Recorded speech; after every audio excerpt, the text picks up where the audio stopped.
Tammy, and I'm going to talk to you today about a book that I love. It's called Snow White.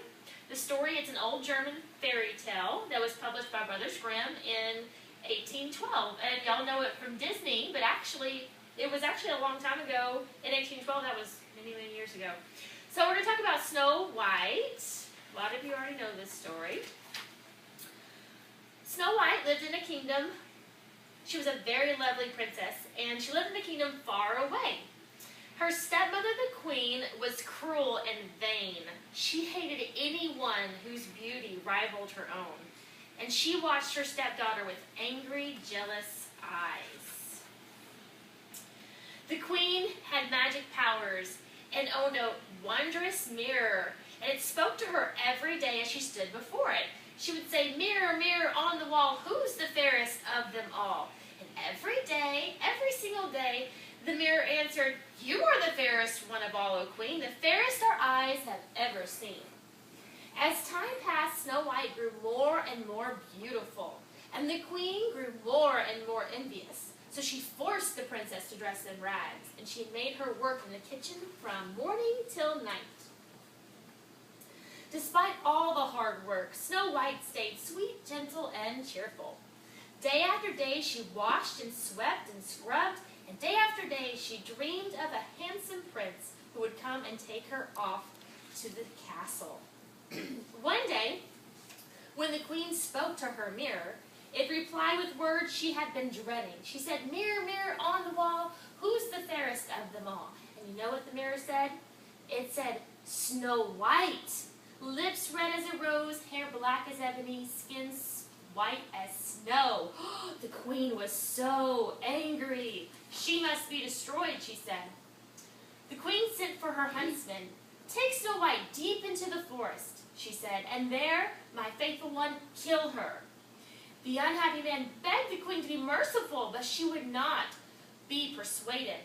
"Remember my magic powers," she warned. "Obey me, or you and your family will suffer." The next day, Snow White, never suspecting anything, went with the huntsman into the woods.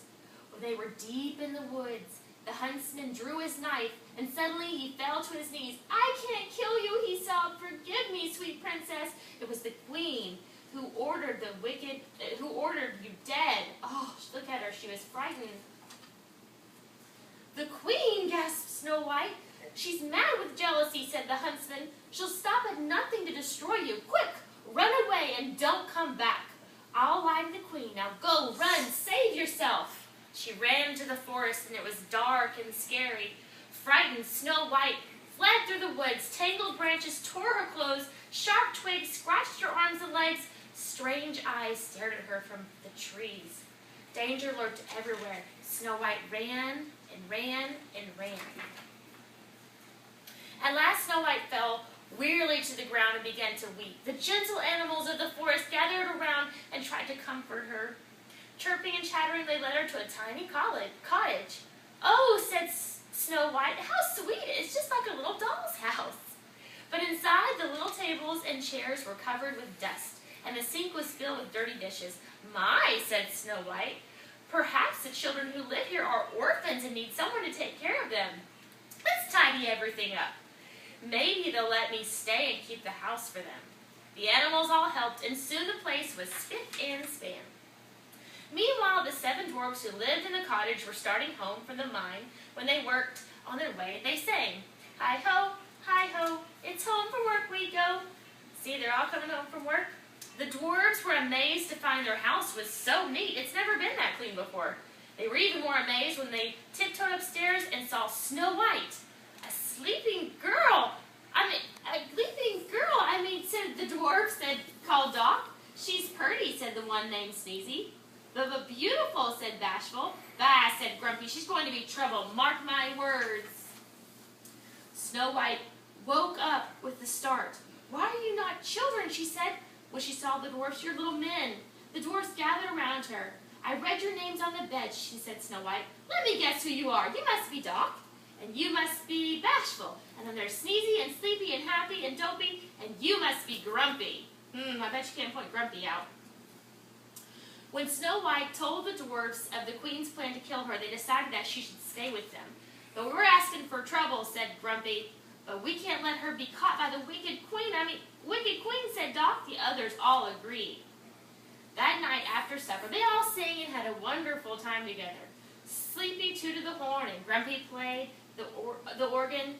Dopey didn't know how to sing or play a tune, but he was very good at wiggling his ears. Snow White loved her new friends, and she felt safe at last. But the queen had something up her sleeve.